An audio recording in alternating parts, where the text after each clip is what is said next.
Don't say that before today's over. Don't jinx me.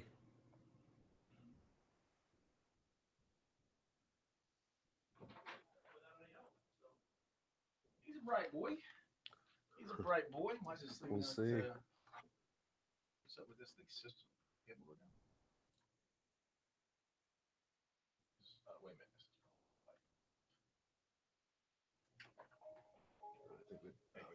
There we go. Sweet. All right, we have like 30 seconds.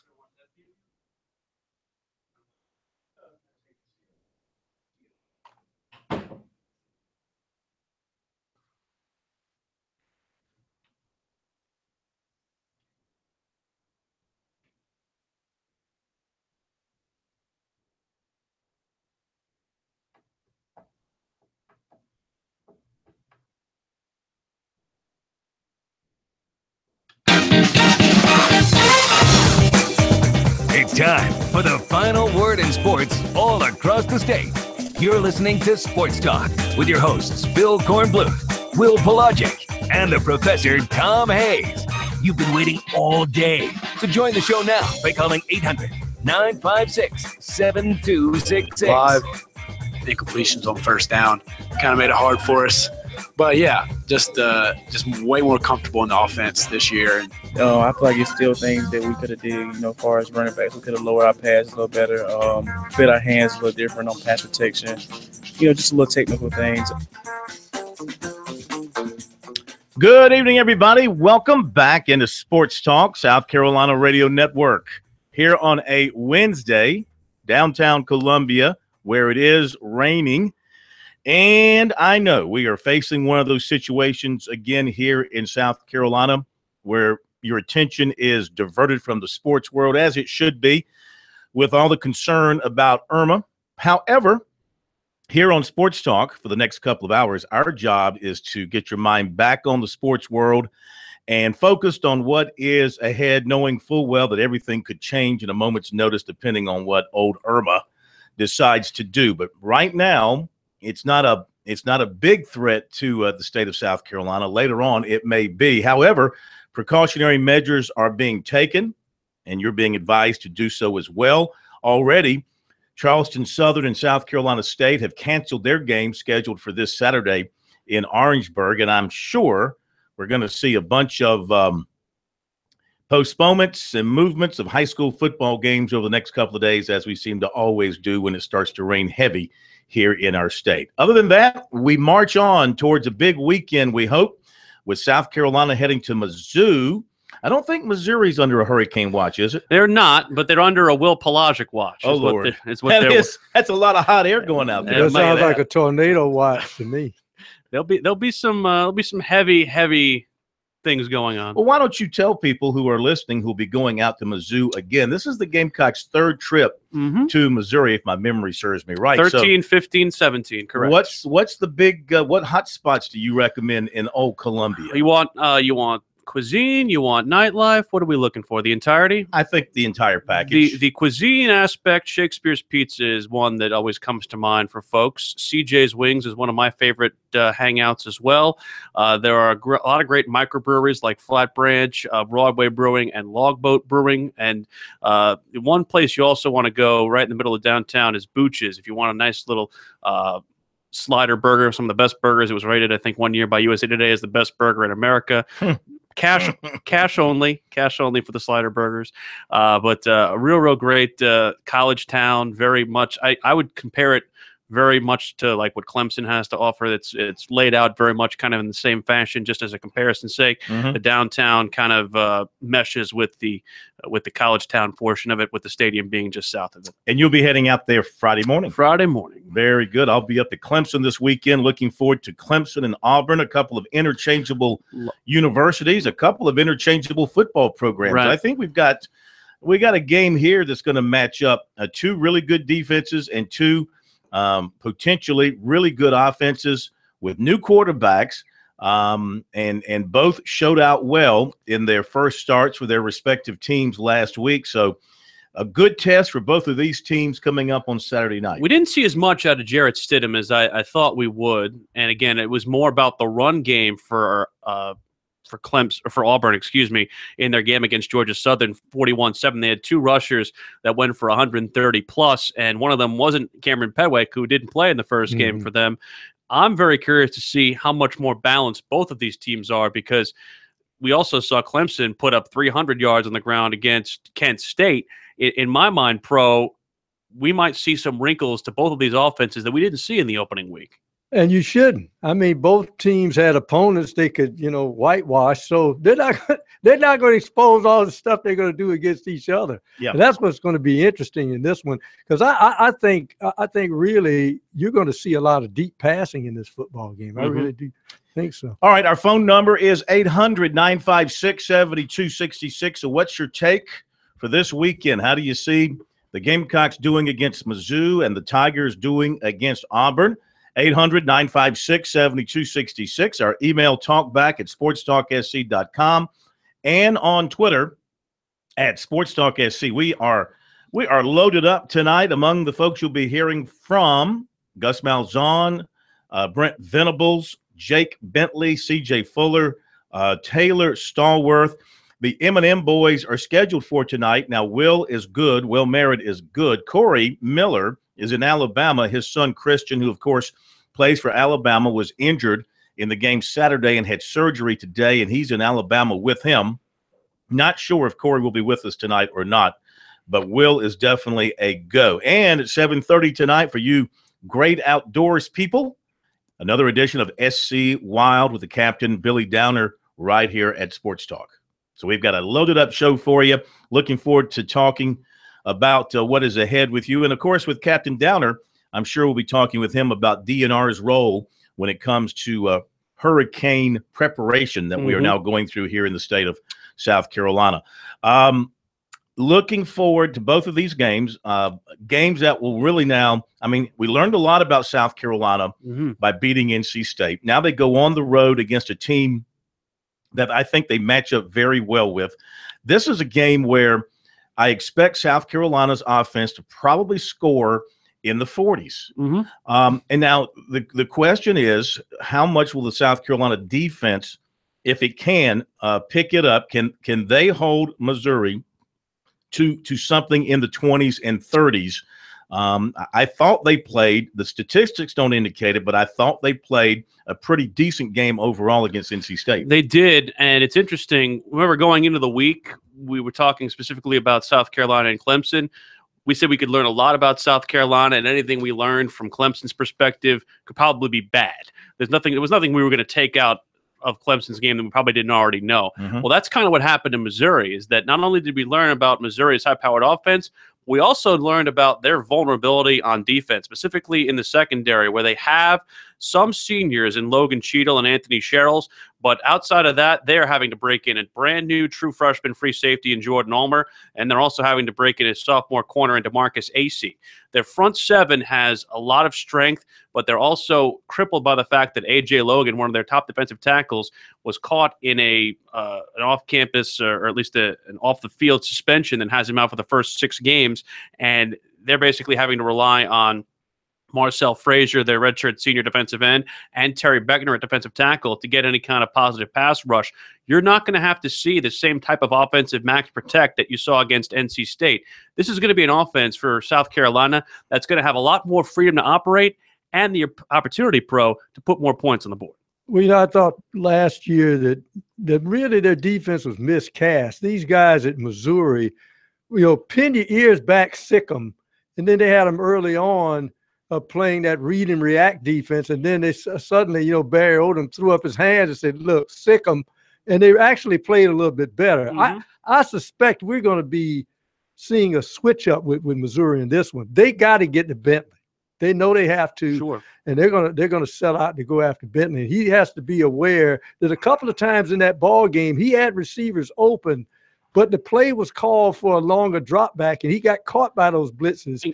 did Bentley last. And conversely, Saturday. Pro, I'm wondering how much of the defensive game plan we saw against NC State we might also see against Missouri because of Missouri's propensity for the big play offensively. Well, and, one thing about Missouri's defense in recent years, they have had a slew, excuse me, of excellent pass rushers. Absolutely. I mean, they came at you with one outstanding defensive end after another.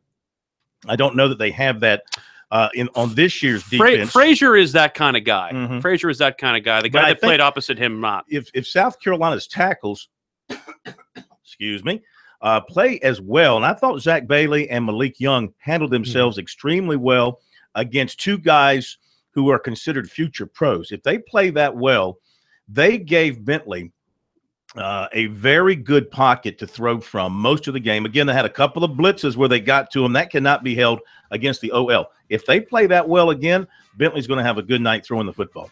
That's what I think. And we will hear from you and get your take on it as well. Plus, all the stuff we have coming your way. Call up and tell Stockton hello and welcome to Sports Talk. 800-956-7266 is our phone number.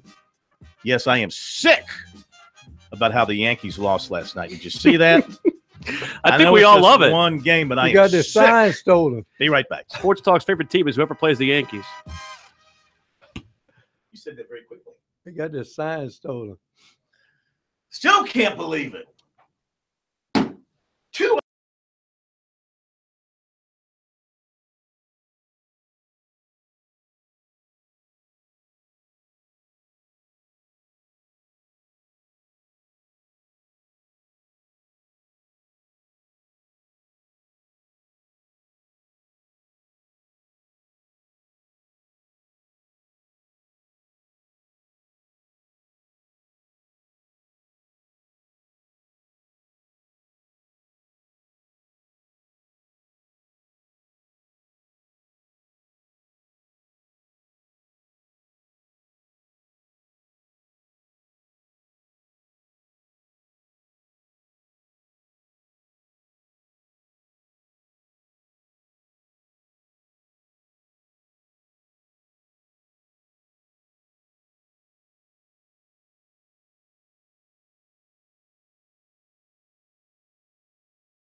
Town, Columbia, on a Wednesday night. Phil Kornblut, Will Pelagic, and the Professor Tom Hayes, 800-956-7266.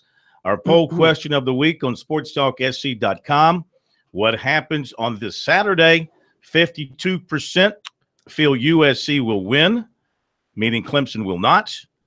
28% say both will win. 16% say Clemson will win, meaning USC will not. A little over 3% say both will lose. So the public is going with the idea that at least one of the teams, and maybe both, will win this weekend. I think it's possible that both will win. Like USC's chance. Like USC's chance to win. Who would you say has the better over chance? Clemson's chance to win? You like SC's better than Clemson? I think South Carolina is. See, I'm the opposite. Just looking at Missouri and the history of the two teams playing each other. I know they're playing out there at Missouri. Right. South Carolina won out there its first time, and actually, 2 years ago, playing a rookie quarterback. It was a close game going into the third quarter, and going into the win, for some reason, Steve Spurrier called pass after pass after pass with a quarterback who wasn't a very good passer to begin with, and who's now at Kennesaw State. And so I think South Carolina feels like it matches up well with Missouri, either at home or on the road. And then, when Missouri came to Columbia and beat South Carolina a couple of years ago, they had that big comeback. Where South Carolina had the game in control, and like they did that year, they blew several games. That game, they blew the Tennessee game. So I think that South Carolina is just better now than Missouri. Clemson and Auburn, if Kelly Bryant, plays at a high level, I've said this before, I'll say it again, if he plays at a high level and everything else is clicking for Clemson, then I think at home they should beat Auburn, but I think it's going to be a very close football game. Well, the thing about it is South Carolina, this particular edition, has to prove they can win on somebody else's field. That was a they did. They won on the Panthers' field. Please, no, I'm talking about in enemy territory. Yeah, well, they were playing in North Carolina against NC State on the Panthers' field. Yeah, but how much more enemy do you want? That's actually South Carolina's field, because South Carolina is about an hour closer to Charlotte than Raleigh. So I don't buy the enemy atmosphere up there. Yeah. Now, the key point is that South Carolina has to prove they can win on the road and can deal with some adversity. I'm not thinking that they dealt with too much adversity last week because they kept the lead. There was some nervous moments in that second half. Yeah, but if they fall behind, then we want to see, because that kickoff return almost put them an ace in the hole, just in case they needed some padding. As for Clemson, I think they win this football game, but I think they're going to rely on the running game. I really do. They have to turn loose. They have a bevy of excellent backs that I think are underused. I thought they were underused last year. I like Clemson's chances against Auburn more than I like South Carolina's chances against Missouri. I like both their chances collectively, but if I had to pick one, I'd pick Clemson because of Clemson's defense, and I think their ability to shut down Auburn, and I think Clemson will score enough against Auburn's defense. I don't have a lot of confidence in their defense. I have more confidence in Clemson. Plus, it is hard to pick against Clemson. You should never pick against Clemson at home at night in a big game like this. That's the other part of it. They rise to the occasion, and I feel like they will. Yeah, I'm picking. I may take Auburn and the points. What's the spread? Anybody check the spread recently? It's about 6.5 when it opens. I might take Auburn and the points, thinking it's going to be. Look, it was a close game at Auburn last year. Yeah. Remember, Auburn had a Hail Mary into the end zone to possibly win that game last year, and Clemson knocked it down. So, and I think Auburn is an overall better team because they've got a better quarterback. They're going to be more of a Gus Malzahn type of offense with a new coordinator, a new quarterback, and a bevy. Even though Kerryon Johnson might not play, they do have a couple of other very good running backs. They get Kyle Davis back at wide receiver from his suspension. That's a former USC commitment, and he's a quality player. So I would think Clemson's going to win, but I might take Auburn in the points when it comes to the picks. Let's jump to the phones, 800-956-7266. We're going to Sherrod. It is how much? The spread? 6. The spread is 6. To Sherrod to speak to Dean. Hello, Dean. Welcome into Sports Talk. Hey, guys. I'm following along with you guys. I think South Carolina hadn't really looked that good playing at night on the road. And so I think Clemson has a better chance of winning that, and South Carolina, they got a bigger task ahead of them. But what I want to ask, do you guys think that Jake Bentley ran out of gas? I mean, I know he celebrates a lot, and I think maybe that's why he's running out of gas. But is he out of shape? Could he be out of shape? Because the second half, he threw a lot of balls. He just looked like he was so tired to me. So I just want to know y'all's view on that. No, I don't think not out of shape. The guy was a leader in all the off-season workouts, and they were very pleased about their off-season workouts and conditioning and all that. I think that in that ball game, South Carolina built the 2-touchdown lead in the third quarter. Then you had the unfortunate decision by Chris Lamont to try to field a punt over his shoulder inside the 10-yard line, and it put the Gamecocks back at their own 3-yard line, and they just got very cautious with conservative. Things. Yeah, I mean, they had the lead. They didn't want to risk anything that would quickly turn the game back around, and the offense just sort of stalled out there for the most part over the last 5 possessions. Well, the part of it, and this is referenced multiple times this week by Will Muschamp, is they were not able to get positive yardage on first down on a couple of different drives, in addition to not only being in shadow of their own goalpost. You mentioned the Lamont's muff punt. In that venue and in that particular mindset, when you have the lead, you do not want to do anything that puts you in an even more precarious position. They really had to dumb down their playbook significantly because of the position that they were in, and they felt confident enough in their defense's ability to keep them off the scoreboard. It's a precarious situation to play, but they played it right. Yeah, it's 35-21 South Carolina in the third quarter. They've got everything going their way. The defense was playing lights out. They had snuffed out NC State. And then you had the mistake by Lamont, and that could not be overlooked. It put the Gamecocks with 2:35 to go in the quarter and a 2-touchdown lead. They start at their 3. They did complete a 6-yard pass to get them out to the 9, then an incomplete pass and a penalty forced a punt.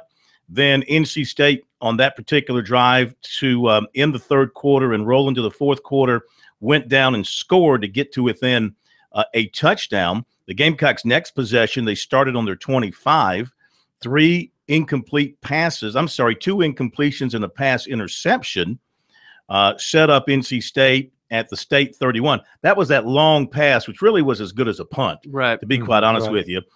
State at its own 31, the Gamecocks forced a punt. They got it back at their own 6 because the guy hit a great punt. So once again, you're talking about bad field position starting at your own 6. They did come out, and on first down, he threw a 19-yard pass to Debo to get him out of the hole to the 25. Then a sack on third down killed that drive, led to another punt. And so basically, you had a couple of situations there where they were backed up deep in their own territory. They didn't necessarily take the air out of the ball because, as I just told you, they did throw a few passes here and there, but they were pretty conservative with what they were trying to do just to protect that 2-touchdown lead. And what NC State was doing is they were just putting 9 in the box and stuff in the run. So normally you like to run the football to run clock because you start to think that the clock is as much an enemy as the opponent. But the pass he threw, Jake Bentley, the pass you talked about, that's a pass you throw to Brian Edwards. Debo is a good leaper, but when you got a guy about 6'2" and he's about 5'11", 6 feet, the 6'2" guy is going to win. And they only ran about 50 plays. I mean, the offense was not on the field for very, very long. So if they're able to run the football and play a little bit more ball control against Missouri, you will see a greater depth of the playbook. I just think they're going to go in there and blow Missouri out, to be honest with you. Get out of here. I don't think it'll be close. Get out of here. And I'm usually right. Well, 3 out of 5 times this past week I was right. That falls under the usually category. We'll be right back.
here on a Wednesday night. Good to have you with us wherever you are dialed in around the states. Just announced by the Citadel and by Presbyterian, their game is being moved up to Bailey Memorial Stadium in Clinton on Saturday with a noon kickoff. So PC and the Citadel, they will play at Presbyterian on Saturday, noon kickoff, not down in Charleston. So preparation for the storm causing a lot of things to be moved around here as the week progresses. All right, M&M boys time here on Sports Talk. Unfortunately, no Corey. Corey's in Alabama. His son Christian having surgery for the injury he suffered the other night against Alabama. Certainly all our thoughts and best wishes go to Christian Miller for a speedy recovery and get healthy and get back to 100% for next season. So we welcome in for the one half of the M&M boys, one of the big M's, Will Merritt, who, of course, was tuned in to watch the Tigers. He also, I'm sure, watched the Gamecocks as well. So we'll take Will's view on both of them tonight. He will be unopposed to some degree. How are you, sir? I'm doing great. I hope you guys are. And let me just reiterate one thing, man. I really hope Christian gets well soon. I know Corey was so excited about his progress in the offseason, and he was going to have a huge year. So I sent Corey a text earlier, and I wish him nothing but the best. All of our fun that we have put aside when injuries take place. So I will definitely be praying for him and his recovery. Yeah, absolutely. And it really is. He's worked so hard to get to the point where he could be a major player on a defense that's hard to crack because it has so much talent, and to get hurt in the opening game is a tough thing. All right. Yeah. So what did you take away from Clemson's game last week? Well, here's the thing. I was doing a show earlier today, and I told them I'm going to say the same thing. Clemson did exactly what you have to do when you're playing at Kent State. You have to win convincingly. You have to win in a blowout. You have to stay healthy, and you have to let your big-time players make plays. And because that's the only way that you can walk away from that game feeling good about going into your first SEC opponent of the season. Because, Phil, if you win that thing close, then everybody's got, oh, my gosh, written all over their forehead. Mm-hmm. You can't win it close. You got to win convincingly, and that's exactly what they did. I talked to Streeter right after the ball, and he was great in the film or that evening, and I asked him, I said, what are you looking for in this film? I mean, off of a 56-3 blowout. And he said, I'm looking for the little things that we can tweak just to get better. He said, because when you play that many guys, I think it was 91 or 92 guys that they played, you're looking for the next 11 because, as you know, I mean, Corey's in the test. Injuries happen. I mean, ask Jimbo Fisher, with Francois going out. I mean, injuries are going to take place. And so you're looking for those 2s and 3s that shine when they got in the ball game because you're going to have them down the stretch. And on Clemson's run to the national title last year, they had to have 2s and 3s step up, especially in the secondary at times. So I think the things that I take away from it, the defense is really, really good. Okay, they're really fast. They're really strong. It's going to be very difficult to score on this football team. I take away offensively, wide receivers at Clemson these days just don't drop passes. They just go up and they catch the football with their hands, not against their body. I think we've got a couple of guys that are just going to be absolutely studs. And, Mike Williams was the player of the game last year against Auburn. Somebody's got to step up and do what he did last year to win that game. I think Deion Kane is filling that role nicely. At quarterback play, I thought Kelly Bryant looked as good as any quarterback can look in his debut game. I mean, setting all kind of records for his first start. And I thought he ran the ball very well. I thought his eyes were downfield. I thought he was just poised. Once again, it's Kent State. Okay, I realize that. But you got to start somewhere. Exactly. I think the offensive line, I thought they did just a fantastic job of pass pro, and I think they're only going to get better. But all in all, if you're a Clemson fan, you got to walk away from your opening game saying we did everything that the expectations that were out there, we did it. You win by 50, and everybody goes home feeling pretty good. How would you grade the one play to Deion Kane? Because I said when I was there watching it that I don't know if that play is open against a Florida State or an Alabama or an elite defense. To me, that's something just as simple as Deion Kane beat his man off the line by 10 yards, and that's Kelly dropping it in the bucket. Was it more than that to you, or is it you kind of like me in saying that that's just taking advantage of an inferior opponent?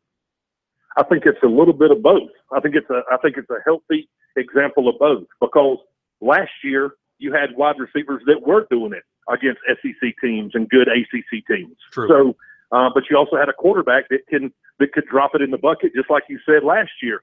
Kelly Bryant still has to make the throw. You know, he still has to make the throw. I mean, and you got to know that Deion King is the faster guy on the field. Everybody knew that Deion King's going to be one of the fastest players on the field at any given time.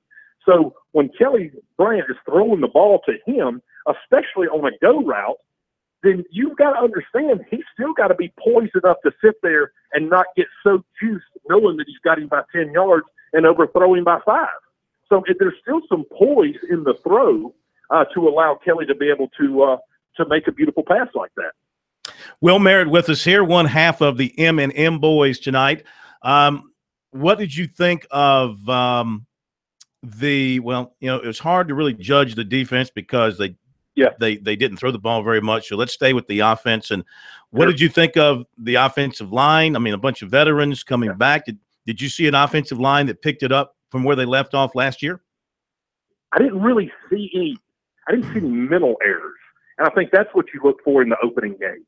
You look for mental errors. You look for guys missing blocks, missing cues, giving up sacks off of, some blitz, not making the right call. You didn't see that. And granted, they're going to be able to block Kent State. We knew that. We talked about that last week. We knew Clemson was going to win the ball game. We knew they were going to be able to block them. But what you look for, and that is you look for mental errors. You sit there and go, okay, well, where are the mental errors on that offensive line? Because that's what's going to kill you against an Auburn team.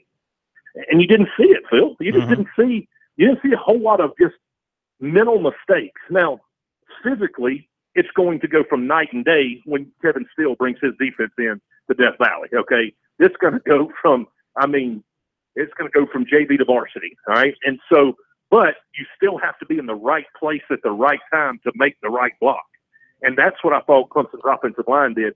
They were just in the right spot at the right time. And that's kind of what has been consistent about this offensive line, really, over the last 4 or 5 seasons. We only got about a minute and a half left, Will. We did want to get your thoughts on the Gamecocks' performance in Charlotte.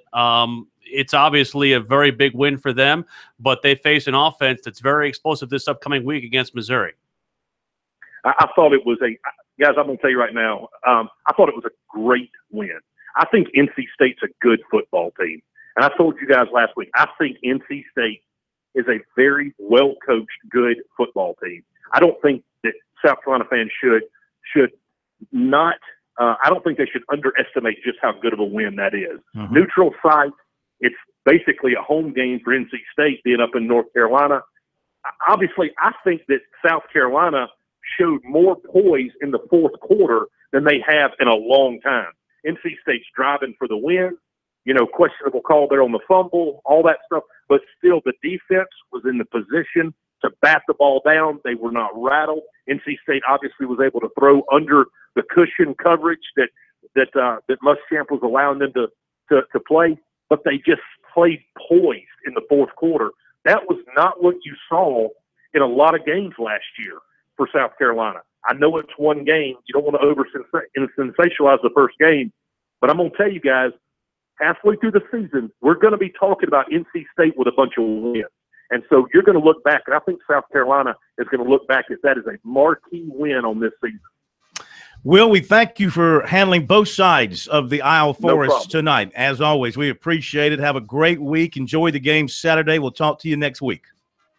You got it. Thanks, guys. Talk to you soon. Thank you, my brother. Will Merritt, half of the M&M boys. Again, good luck to Corey and Christian and the family out there in Alabama in his recovery from his injury. That was a measured analysis from Will. I'm surprised. Will, he's a sensitive guy. He's sort of taking into consideration Corey's situation, I think. Didn't want to pile on. It's a good thing, though. Be right back.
Once again, thanks to Will Merritt for being with us here tonight on Sports Talk. Hopefully, next week we'll have the M&M boys together to go after one another once again, the way we like it. Coming up, we've got recruiting comments from Clemson defensive coordinator Brent Venables coming your way here on Sports Talk.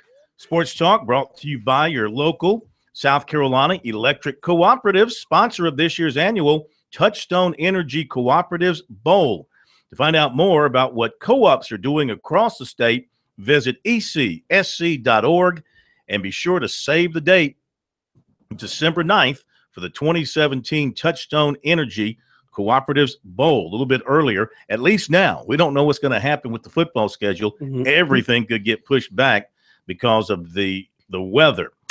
Now, Clemson getting ready for Auburn.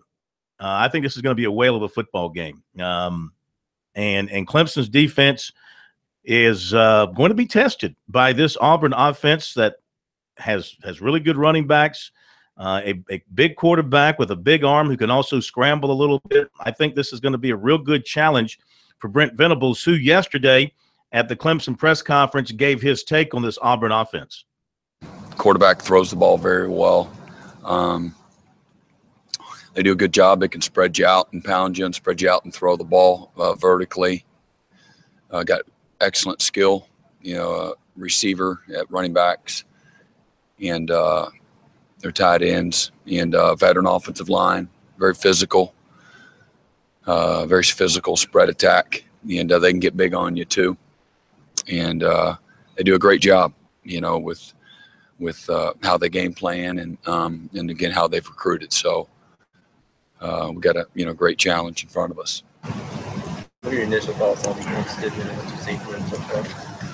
He can throw it very well, accurate, throwing the ball, and he's got great velocity. He's got good arm strength. Can run, improvise, keeps his eyes down the field. Good instincts, good pocket awareness. So he's a winner. He's competitive, intelligent. All those things. Or can you tell yet with the new offensive coordinators, are you expecting pretty much similar stuff? Yeah, well, first of all, Coach Lindsey's background is in the state of Alabama and was at Auburn. And then he's branched out and is having great success at both Southern Miss and at Arizona State. So, why wouldn't you do those same types of things, scheme-wise, formationally, all those things. So, his foundation looks to be have an Auburn flavor, but he's put his own spin on it as well. I think Auburn's guys may be in doubt as far as running back. That seems like a position that they've lost. Yeah, they've recruited real well there. They've got speed, they've got size and power. 36 got, he's got some, he'll have fresh legs coming into Death Valley. I think he led the SEC maybe in yards per game. Big, strong, physical back. It's a good athlete. Can get outside on you as well. So they've recruited well there, and it's just a staple of who they are. Is to be able to control the game and the line of scrimmage, running the football. Is it hard to make them one-dimensional when they spread you out and they try to pound you sort of numerically? Field spread, which I guess they're planning. Yeah, it's hard because, again, space is their friend. They can still be physical, and they do a good job of attacking you, outside and inside both. They're very effective. The receivers and backs and tight ends, they do a great job blocking outside as well.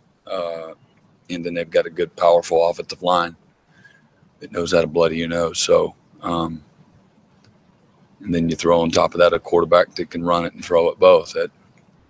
They kind of got all the Remember, it's a different close for this segment. all the toys in the toy box. All the toys in the toy box. This is going to be a great chess match because I think we noticed it early on when he had Nick Marshall. But Gus Malzahn used to give defenses a lot of eye candy. Mm-hmm. You saw the flow going this way, and then here's the ball over here. Then suddenly, okay, he's going right to left, and then he pops you up the middle. And he and Brent Venables, I mean, headsets are going to be torn off. They're going to be tearing hair out. What is this guy doing? This is a classic chess match. This will be a showcase, too, of what I think is the most important position on the Clemson football team. It's not quarterback. It's defensive tackle. This is the game where we see Dexter Lawrence and Christian Wilkins make their NFL money because of the fact that Auburn has two or three different guys who they can put at the running back position with that stout offensive line, as we heard Rod Bramlett say yesterday on our program. From center across to right tackle and right guard, they have experience. There's vulnerability on the back end at left tackle and left guard. If Clemson can take advantage of both of those deficiencies and try and limit the run, they'll win the football game with ease. With ease. With ease. Wow. Gus Malzahn likes to get cute, but you can't get cute when the defensive tackles are standing in the backfield. You won't have enough room to get cute with that. Well, I will say this, as we were talking to the announcer from Auburn last night, and he was very impressed with his own offensive line. Very bullish on it. When they against Georgia Southern, and it's a veteran group. So, I mean, I don't think this is – remember, Clemson – last year against a very good Auburn team down there only scored 19 points, only gave up 13. Right. It's a better Auburn offense with an offensive line that's huge, and there's three seniors starting on the offensive line along with a couple of sophomores. But I would argue that the Clemson defense is better this year, too. Better or as good as last year. I mean, that's I would say they're hard to beat what they had last year, but I mean, some people think it's better. But it's at least as good as. Right. But I think Auburn's offense is better. On that. Yeah, the thing I'm looking at is for the intangibles. I'm looking for the person who really gets in that huddle on the defense and pumps guys up. That's where Ben Bulwer was good at leadership, and he used to point gaps to people prior to the snap. Be interesting to see what leader steps up, and this is the type of game you see it in a game against Auburn. The answer, I believe, is Dorian O'Daniel. He's been the guy that has gotten the most plaudits throughout the preseason and throughout game one. Don't also understate the fact that Trey Lamar had himself also a pretty good opening game, again, against the competition it was on, but I think he's certainly adept at taking over that role as well. All right, let me hit recruiting here as we approach the top of this hour. Defensive lineman Rick Sandage of Concord, North Carolina, was at the USC game Saturday in Charlotte.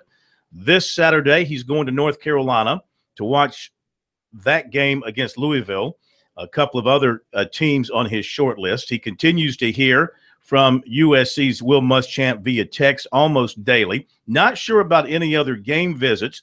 He's in the process of setting up his official visits. 4 of those visits, he has said, will be Ohio State, Florida, Penn State, and Louisville. Defensive back Quindarius Monday of Atlanta, Auburn commitment, Clemson target. He was at the Florida State-Alabama game as a guest of Florida State on Saturday, but it's really just Clemson and some Georgia and, of course, Auburn. He will not make it to Clemson this weekend because he's taking the SAT and because his dad couldn't get away from work, so he wasn't going to make it anyway. But he will visit at some point, and he is focusing on his own team and his own season. Right now, still committed to Auburn, but again, still talking to Clemson, Venables, and Mike Reed pretty regularly, and Georgia some as well. Defensive back Brendan Radley Hiles of IMG Academy, a Nebraska commitment, will take an official to Clemson this weekend. His teammate and Clemson commitment Xavier Thomas tweeted he was bringing Radley Hiles with him this weekend. And Matt Reynoldson of Husker Online reported it would be an official visit. Also, defensive end KJ Henry of Clemens, North Carolina, tweeted out a confirmation he'll be at Clemson as well. Also, 2019 defensive end Zovan Lindsay of Fayetteville, North Carolina, plans to be at Clemson. Basketball 6'7" Hunter Tyson of Monroe, North Carolina, has set his official for Clemson September 23rd. That's according to PrepHoops.com. He was at Davidson last weekend. USC women in the final 6 for 6'5" Olivia Nelson Ododa of Winder, Georgia, and they offered 2020 6-foot guard Madison Hayes out of Tennessee. Top of the hour break. We'll be back.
Round 2 of Sports Talk up next with your hosts Phil Kornbluth, Will Pelagic, and the Professor Tom Hayes.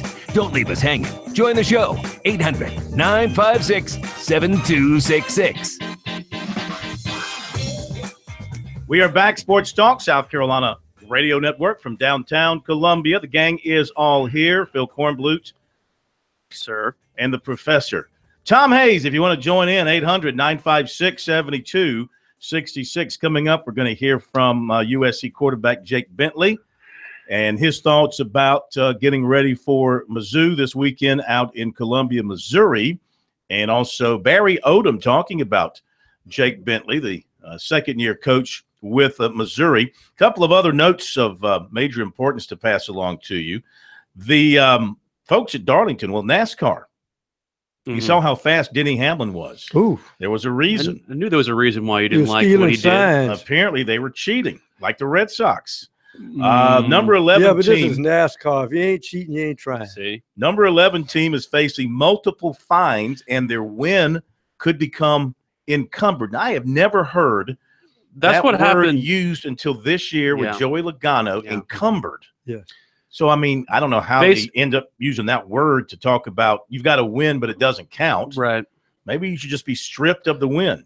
Anyway, Well, in essence, you are. rear suspension violation. Crew Chief Mike Wheeler has been fined $50,000, suspended for 2 points events. The team has been docked 25 driver and owner points. So Hamlin will be without his crew chief for the start of the playoffs at Chicagoland in a couple of weeks.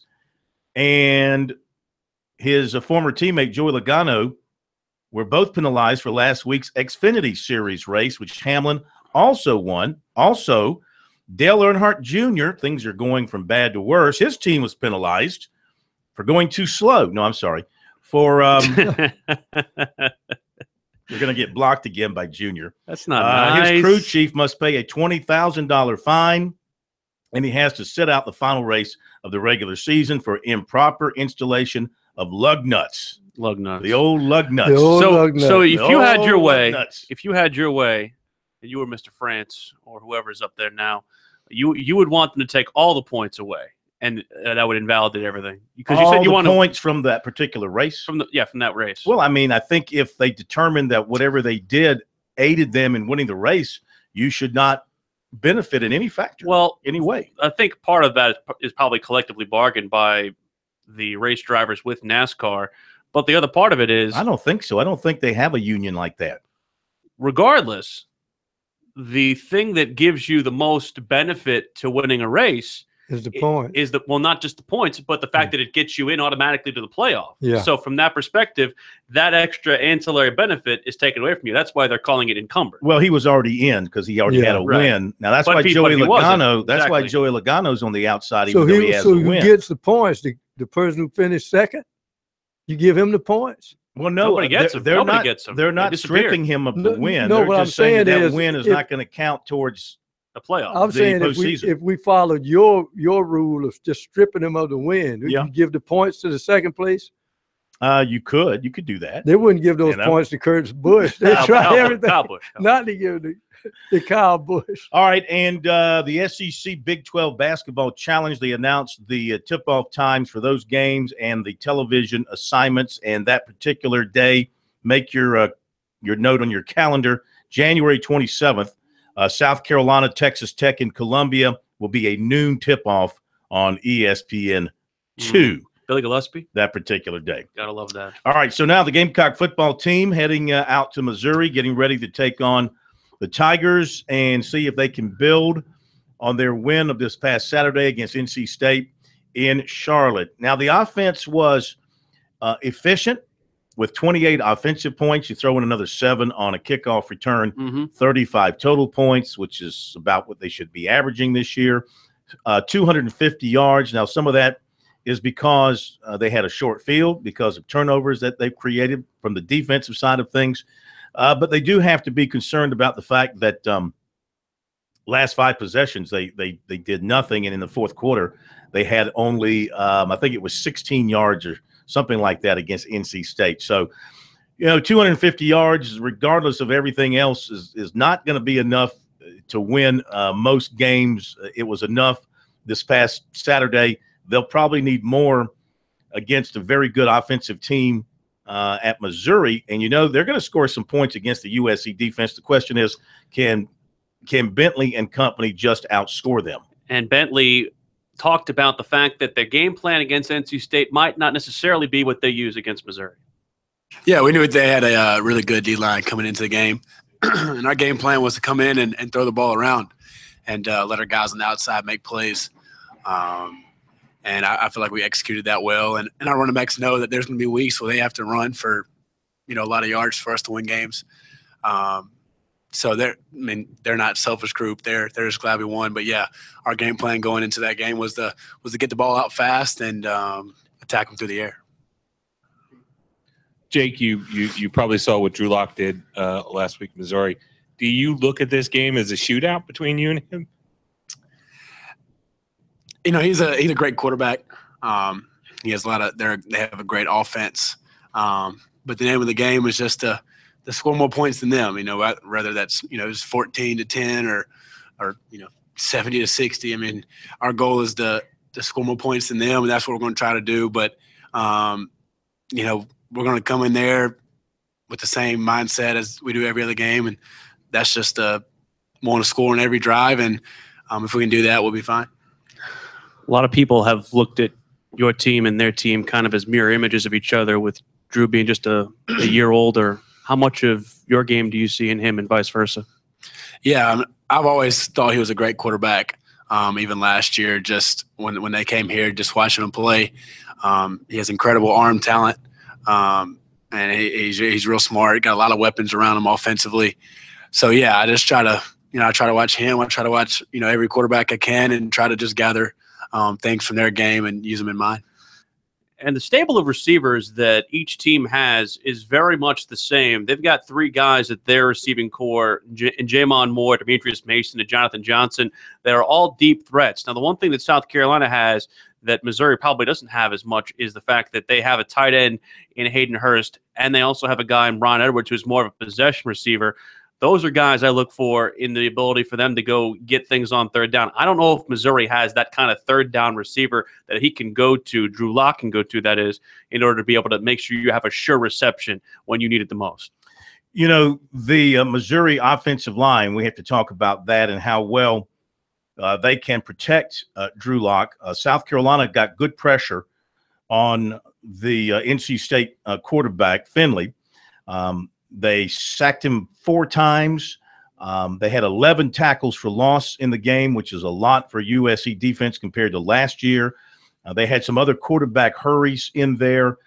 So they did a good job. And they didn't have to bring a lot of outside pressure. Their front four did a nice job. Now, one thing they did do was bring Bryson Allen Williams off the edge a good bit, and he created a lot of havoc in the backfield. Can Missouri's offensive line do a good job of blocking USC up front? Are they good enough to stand up to what appears to be an improving USC defensive front? They're vulnerable in the middle. So this is a game where you think Taylor Stallworth, Eric Jones, Javon Kinlaw, guys of that nature, those guys can have big days. Maybe you even see Keir Thomas try and do some of the little X stunts that we saw also in the NC State game, kind of confuse that offensive line because the middle is very, very young, including a redshirt freshman at center. And Ulrich Jones is the only lineman, I think, who's cognizant, of when the quarterback likes to get the ball out like Drew Lock does, maybe 2-3 seconds, putting his hands up and tipping balls. And you have to know when not to put your head down and go for the rush, but when to jump up and tip the pass. And he's good at that. And, of course, he's got the height to do it. But I think it's difficult to get pressure on Lock because he gets the ball out so quickly. All right, well, the Gamecocks need to put pressure on him to help that secondary. And we'll see if they tighten up the coverage some in the secondary. A quick basketball recruiting note just running across here. Aaron Neesmith, 6'5", out of Porter Gaud, is taking an official visit to USC today, according to Corey Evans of Rivals. He has been to Vanderbilt and Florida, and a decision, I'm sure, will be coming soon after this visit. We'll be right back.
Okay, we're back. Sports Talk, South Carolina Radio Network from downtown Columbia, the capital city, here on Main Street, because we are the Sports Talk show of Main Street, South Carolina. Little update for you on suspended USC basketball player Rakeem Felder. Talking to a source this evening, there was some court action yesterday in his case. He was, of course, charged back in the summer for assault and battery, 3rd degree. What we're told, according to our information, is that something will be coming out on this pretty soon. And I, I'm not at liberty to say exactly what's going to happen, but it looks like it's going to turn out in terms of the court case in a positive way for Felder. So what happens with the university and the basketball team in terms of his suspension is still to be resolved. But from what we are told, it looks like things are going to turn out in a positive way. And the one thing to keep in mind is that even if it does turn positive, his chances of playing this semester, it looks like, are remote because he's not currently enrolled in school. He's actually back in Brooklyn right now. So if anything, this could put him for a middle of the year, second semester return, if it is a positive manner. But anything to at least get him back before the start of the season is probably not. It would probably be a good idea just to redshirt him. And if you bring him back, he needs probably some time away, I think, from basketball. And of course, basketball is so important to him. But when you take something that important away from somebody, maybe they learn a lesson from it. But this is a couple of times now they've had to go. They've had to go to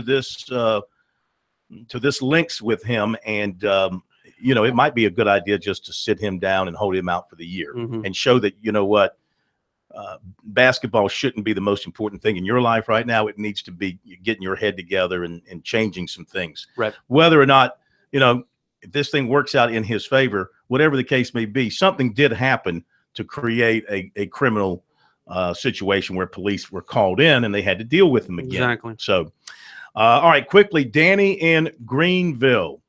Welcome into Sports Talk. How are you? I'm fine, Phil. How you? Terrific. Good. Quarterback Corey's son, the guy hurt. Yeah. Did Carolina not recruit him? Not really. Back then, they looked at him, and what they told him was he wanted to be a defensive end. That's what his position was. They didn't think he could be a defensive end in their scheme at that time, and so they did not really pursue him.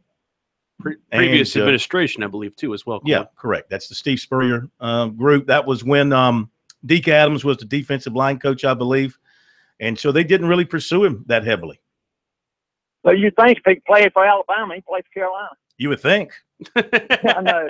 I think I would adjust some things to get a talent like that from my own backyard into my program. Yeah, he could certainly play for South Carolina. That always happens, though. I mean, there are guys who slip through the cracks no matter what the sport. I could even go back to a guy who Missouri recruited in my time there, who I saw play high school basketball. He ended up not only playing at Indiana, he was drafted in the NBA draft, OG Anunoby. So from that perspective, Missouri never even gave him an offer, never even watched him at all. It happens all the time. It happens all the time. Yeah. It's not just here. What made this painful was because he was in their backyard and he is a legacy player. Right. Corey Miller was one of the best players of his generation at South Carolina, a 9-year NFL guy. Right. And it's you would have thought it would have been an automatic thing, but they evaluated, and to their decision was not to take it. All right, so I was at Clemson yesterday to talk to some of the Tigers, and I got a chance to talk to running back C.J. Fuller. And as you look go ahead back on last Saturday, a lot of points, a lot of yards, but how would you grade the offense from a technical standpoint and how you guys executed? I feel like we did pretty good, but it's obviously things that we still need to work on. The offensive line, they block very well, and backs hit the hole very well, and receivers make plays. But just if you look at it from a different side, I feel like it's still things that we could have did. As far as running backs, we could have lowered our pads a little better, fit our hands a little different on pass protection. Just a little technical things. For just running backs, but I'm sure the offensive line and quarterbacks and receivers also have, different things that they would like to work on as well to get better for this week. Give me your impressions on two guys, Kelly Bryant and Travis Etienne. Kelly, he's a guy that, you know, a lot of people had a question mark on coming in the season, but he's just a guy that we all had confidence in, and we knew that what he could do and what he's capable of doing. So I was very impressed with him, but I also knew that that's just old Kelly doing his thing. And Travis, you know, I got a chance to you know, meet him during recruiting, but him in fall camp he showed out a lot. And you know, I was just, when he first got in, he was a little jittery, and you know, he was a little fast, but I just told him, Travis, slow down, just you know, play your game, and then before you know it, he breaks out. So I was very excited for him, you know, getting his first touchdown, and you know, he's gonna be a great player as well. All right, give me your take on this guy, CJ Fuller. I feel like I had a pretty good game. You know, one of my first runs was a touchdown, and you know, it's always good to you know, for one of your first runs to be a successful play. You know, give you confidence for the rest of the game. So I feel like that, you know, I had a few good runs in that game, but I would like to you know, just do a little more technical things as far as lowering my pass, and you know, just keep focusing on my eye discipline, you know, on some of my runs. What do you recall about Auburn's defense from last year, and how much of that you expect to see Saturday night? They were very physical. The D line was very physical. The linebackers and in their secondary, it was just a physical defense. Period. I watched a little film on them, you know, from last Saturday, and you know, you can see that again. They're gonna be a physical team and a very tough team. You know, a very tough matchup for us, and it's gonna be a thriller. You know, I looked at some of the linebackers, and you know, they got some returning guys as well, and it's gonna be a pretty good matchup for the backs and the quarterbacks as well. Have you gotten a handle on this team? I mean, you've got some people, national pundits, who think you'll be in the playoffs again. You got other people who say, nah, man, they lost too much. They're going to be a 2 or 3 loss team. You got a grip on this team yet?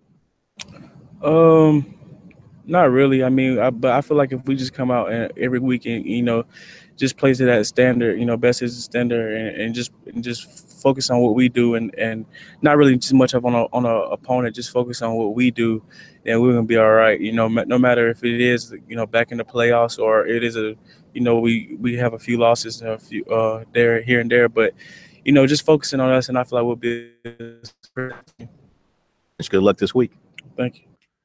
All right, Clemson running back CJ Fuller. I want to say this too, just so you know, we can do one-on-ones with Clemson football players on Tuesdays at their press conferences, which is great. They make them available to anybody in the media who wants to do a one-on-one. Just so you know, cannot do that at South Carolina unless you are the rights holder, or apparently you work for ESPN, because Jake Bentley was on Feinbaum shown today. I'm Paul Feinbaum. I can get him anytime I want to. I mean, to me, that's a slap in the face, you know, to all of us here in the local media who are here 365 days a year. I think Paul Feinbaum comes to Columbia maybe once a year, possibly twice. My guy, Feinbaum. Well, you can have him. We're here 365 days a year, and, you know, and we can't get one-on-ones with the third-string left tackle, much less the starting quarterback during the football season. What a joke. But Clemson will allow you to talk to any of their players that they bring in at their press conference, one-on-one, if you so choose. And we will be doing more one-on-ones with the Clemson players moving forward. My only beef is we can't get Dabo one-on-one. That's the only thing we can't get one-on-one with him, unfortunately. That's what I was told by their people. Yeah, I guess. And that's yeah. I'd like to talk to Dabo on his program, just the two of us. The three of us. You got about 4 or 5 hours. He'll be glad to talk to you. We got to hit a break. We'll be right back here on Sports Talk. Ooh, Mr. Time. Sorry. He was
It's time to get wild with SC Wild. Everything hunting and fishing from the South Carolina Department of Natural Resources and your host, Phil Kornblut.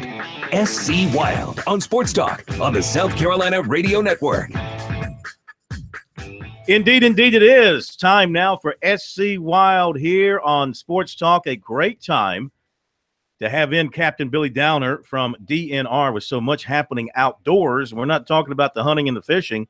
We're talking about Irma. Irma, please go away, Irma. Absolutely. Come again another day. Yeah.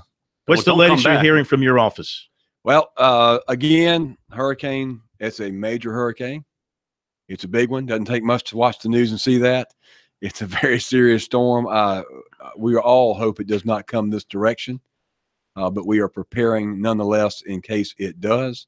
All of our emergency preparedness staff from DNR and across the state law enforcement agencies are gearing up for the potential of a landfall here in South Carolina, should that occur. That has not been determined, of course, as they keep saying on the news, the wide swath of uncertainty. Now, what will you guys be doing for folks provided, whatever happens could happen? Always our officers assist other state law enforcement, SLED, DNR, South Carolina Highway Patrol, and as well as local law enforcement are involved in if there's a hurricane to make landfall. We do the lane reversal. We did that last year, if you remember, the historic lane reversal for the first time on 26. Sure. Of course, that would be something, if this is coming, that would probably be considered as well. Again, this storm is far out. There's a lot of uncertainty as to its path, whether it will go to Florida. But the governor's not messing around. No. We are certainly getting prepared for that, and we'll know more in the day to come for sure what our response is going to be and how quickly we'll begin to get ready. Now, you just had a bunch of guys out in Texas, didn't you? We did. We had 11 boat crews go out to Texas to assist there with post-storm operations, 28 officers total, so 2 officers per boat plus 6 staff, support staff. They assisted the Texas Parks and Wildlife, our sister agency in Texas, in Jasper and Newton counties, assisting officers, checking houses. Again, like I said, post-storm operations, recovery efforts. They worked through this past weekend into the early week, and our officers all returned home safely today. So we are thankful, prayerfully thankful they're home today. Get some rest because we may be gearing up here in our own state. What advice do you have for folks as the days go on? Certainly right now, again, as there is uncertainty to the path of the hurricane, the biggest thing is stay tuned, pay attention to your local news.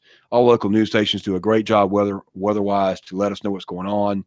If there is an evacuation, please take that seriously. There is not one at this time. But if it comes to a point where the governor or they do mandatory evacuations or even suggest evacuations, it's time to start thinking about getting out. A lot of people already, gas prices went up with the hurricane in Texas, of course. People are getting gas this weekend, preparing. I know one store right now that has 100 people waiting in line, not waiting in line literally, but 100 people on a waiting list for generators. This is where? Just where I'm at, back in Manning. There's 100 people on a list waiting for generators because they're preparing. And the thing is, we had Hugo here in the not so distant past, 25 years ago. Seems like a long time ago, but nobody forgets it. And people are taking storms seriously now, which is a good thing. If this storm does come this way, we need to take caution. And if you're on the coast, it's time to get out. If there's evacuation call for, of course. What do you remember from Matthew last year with the impact on the hunting season after Matthew cleared out and the water receded and all that? That's right. We had 2 years of, we had the flood the year before that, which caused some serious implications with rivers rising, which pushed deer, particularly deer, into smaller pockets. And so they're vulnerable. So we did some things there where we actually closed the season in a few areas. The hurricane, same thing. As rivers rise, again, water goes out into the floodplains and you push deer into smaller pockets. And again, they are susceptible to being taken advantage of in that situation. So we do have reserve the ability to close seasons in portions of the river plain, floodplain, to protect the species, of course, there. But again, this storm is not here yet.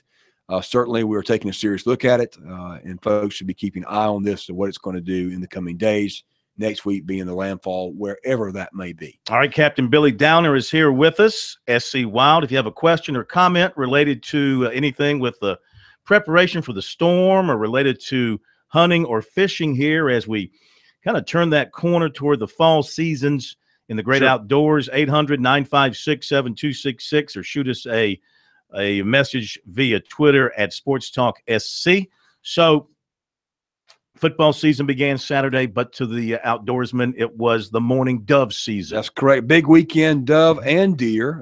The Region 4, Game Zone 4, deer season opened up as well. So that's your Sumter, Lee, Clarendon, Williamsburg, a lot, Georgetown, Horry, another big portion, large portion of the state opened up this season for deer. I mean, this weekend for deer. The rifle season, gun season came open.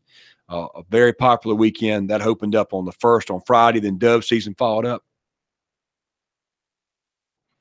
In the season followed up again. Dove season opened up on Saturday as well. So again, dove season, one of the more popular seasons in the state.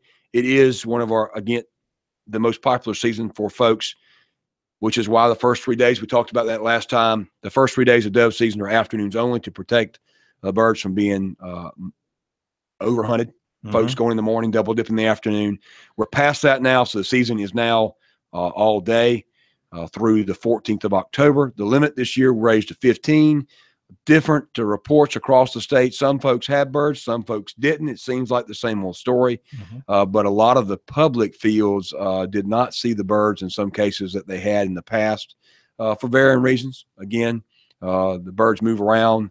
Cold front came in, and as subtle as a cold front may be in the summertime or when it's still warm, that difference can move birds around. So it did do that. And the thing, too, like you've been saying to us beforehand, is that what we could have coming in our way might shift what we see from the birds because of the potential hurricane. Sure.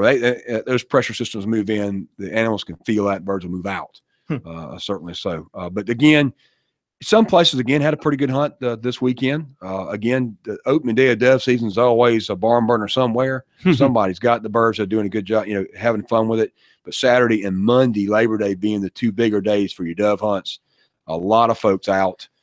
Thousands of folks across the state hunting doves this past weekend, having fun and being safe. So, and you've got 3 seasons. We do. Of dove hunting. The first season ends October the 14th. Second season goes from November 11th to 25th, the traditional Thanksgiving season for doves. And then third season opens up the 15th of December and runs through January the 15th as well. Which is the more popular?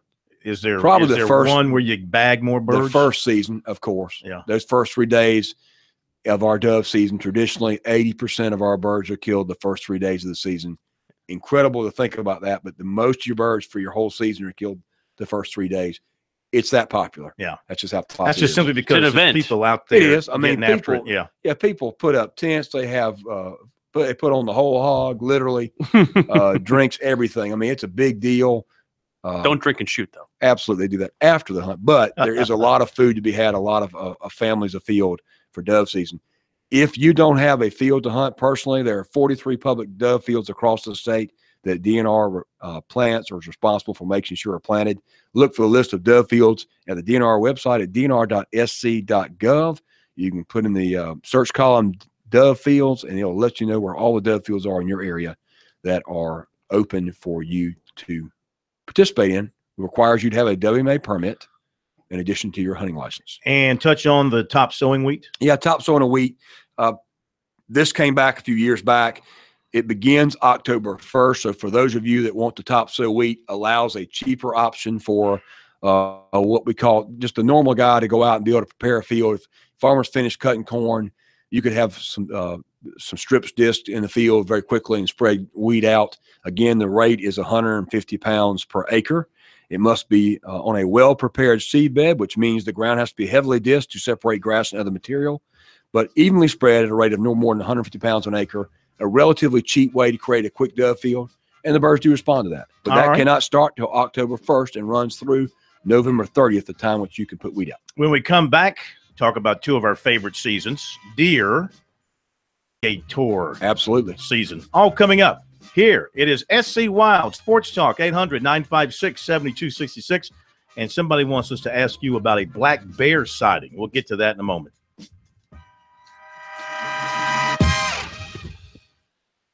Yeah, threw me off. He starts. I was like,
It's time to get wild with SC Wild. Everything hunting and fishing from the South Carolina Department of Natural Resources and your host, Phil Kornblut.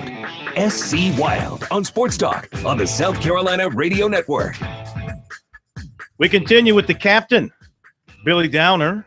You going to make it up to PC Saturday since the Citadel is going to be playing up at the old Blue Hose Bailey Memorial Stadium? No. Let's see if I can quote you exactly what you said when I told you about that. What'd I say? Something about it's not going to be much of a game, something along those lines. I did say that, didn't I? I did say that. I probably upset some folks that I know that are PC fans, but, I still think it's been that much of a game. The truth can be painful, can it not? The Bulldogs are pretty good again this year. Does that Gyp Citadel out of one of those games with the beer garden now? Because you said there was supposed to be a was that a home game for Citadel that there were? It was going to be a home game, and that gyps them out of that beer garden. Remember we were talking about that? I think they are being erring on the side of caution. A good Citadel Not a man bad idea. takes his beer with him. Oh well. And keeps it locked away. Let's function back in the wild Let's go to world deer again. season. Yeah, deer season. Is it here again? Deer season opened up for, like I said, game zone 4, not region 4, but game zone 4, another large portion of the state. So almost over half the state now is in gun season for deer, all the way through January 1st. Again, this is the happiest time for hunters, right? This is the happiest time. This is our big game. That's one of our favorite big game animals, not our only big game animal. You mentioned the bear. Yeah. Again, we talk about that, this time of year, bear on the move. Was there a black bear sighting somewhere that you heard about? I have not heard of it, but I don't doubt it. They are sighted daily. The bear season begins in October in the upstate, and then also on the coastal plain. But right now, bears are on the move, of course. And as you have deer season open up, and folks are pulling, will run dogs. Those dogs will also run bear out of swamp bottoms and things like that. So the bears, again, you'll see bears. So it's the time of year that you'll start seeing bears moving, of course. But deer season, tags always comes up. This year, new thing, deer tags. If you have not received your deer tags yet, and you're going hunting, and you say, "Well, I haven't got my tags in the mail," a couple things: make sure that you had your correct address. You can always go online. You can call our department at our office, or visit one of our 5 main offices, DNR offices across the state, Fort Johnson in Charleston, Florence, York, here in Columbia on Assembly Street, or at the fairground, or at the farmer's market, or again in Clemson to receive your tags. But you can also go online if you have just recently bought your combination license at one of our licensed vendors. You're not going to get tags there, but you will receive tags. It takes a day to process that, and then they'll be mailed out to you. So it may take 4 days before you get your tags after you buy it from a licensed vendor like an Ace Hardware or another sporting goods store. So if you go home after that, once you've bought that license, it's in the system, you can go home, go to the DNR webpage, click on the big picture there. You see it here. It says deer tag information. Click on that picture. There's going to be a selection after that. It says need tags now. Click on that. You're going to have to enter some information, and it'll take you to a screen where you can print a temporary set of tags on your home printer.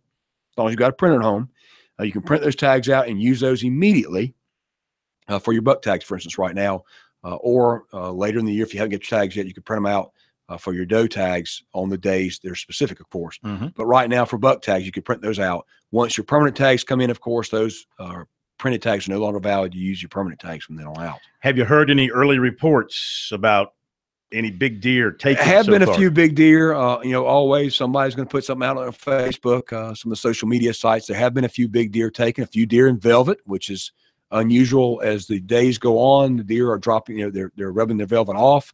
But early in the season, August 15th to September 1st, you still will see some bucks that have velvet, which is the protective covering around their antlers as they're growing.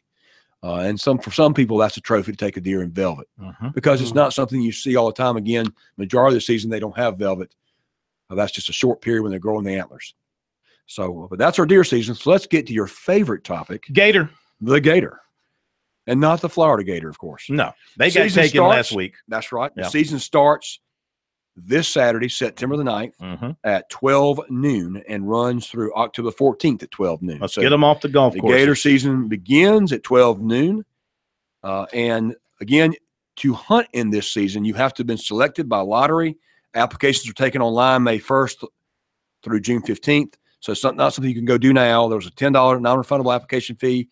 If you're selected, you pay $100 to get your hunting permit fee. So if you were selected, you can start hunting this Saturday at 12 noon, depending on the area you were selected for. This is our way for folks that complain about gators and have gator complaints.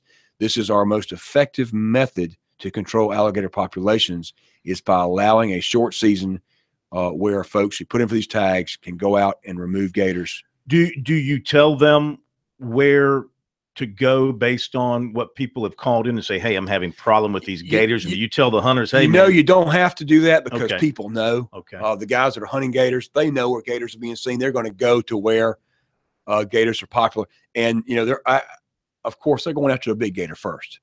And if they're not successful, they'll take a smaller gator. There's a minimum size gator that has to be 4 at least feet. 4 feet in length, but most people want a 12-footer. They don't even want to look at something 8 foot or 9 foot. They want a 12-foot gator. Yeah. And they're out there, but the more harassed they get with boat traffic and shooting going on,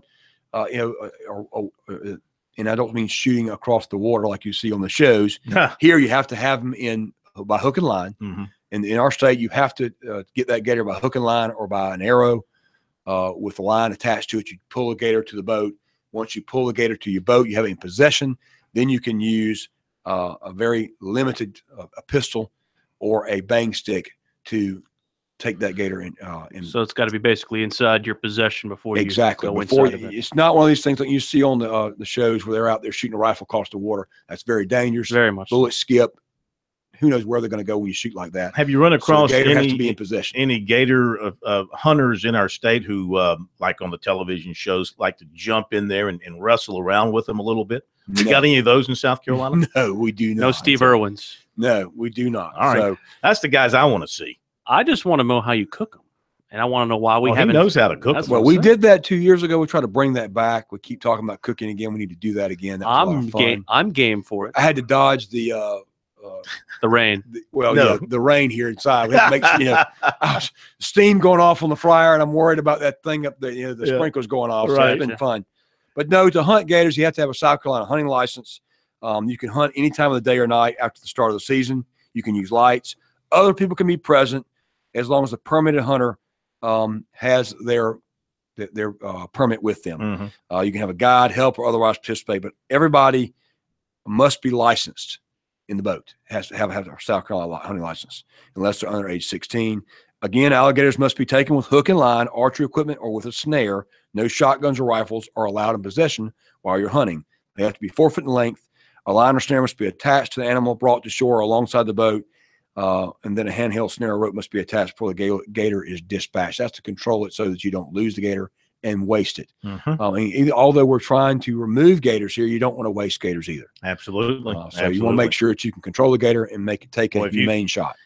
Any taken gator is a good gator, as far as I'm concerned. Well, I understand that, and for a lot of people. So this is, again, one of our major methods of controlling the population. We have people across the state who take out nuisance alligators, but they don't take them out to the level that this season allows the opportunity. All right, so this is a busy, busy time for you guys between the weather and what's happening there and all these hunting seasons absolutely coming to fruition. I mean, you guys have to be stretched to the max. There's a lot of stuff going on. Certainly, folks enjoying the outdoors. We're out there as well.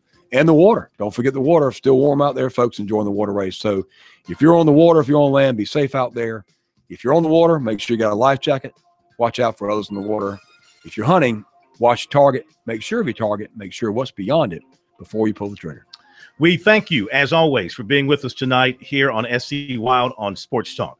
Always a pleasure. Any predictions on the football weekend besides your Citadel Bulldogs? You care to venture a Clemson-Auburn pick? Oh, that's a tight one. This could be the toughest game Clemson faces all year. Mizzou, South Carolina. Well, let's get a pick. South Carolina beats Missouri. Get out. Clemson, Auburn. I just don't know. It's too close to call. I still don't know where I'm That's not going. what you were saying off the air. Come on, man up. I was saying this is a chance for them to lose, no doubt. Auburn could win. So who are you picking? Clemson could Who are you picking? Straddling it. I'm straddling the fence. That's gonna do it. Chicken. Have a great night. We'll see you tomorrow.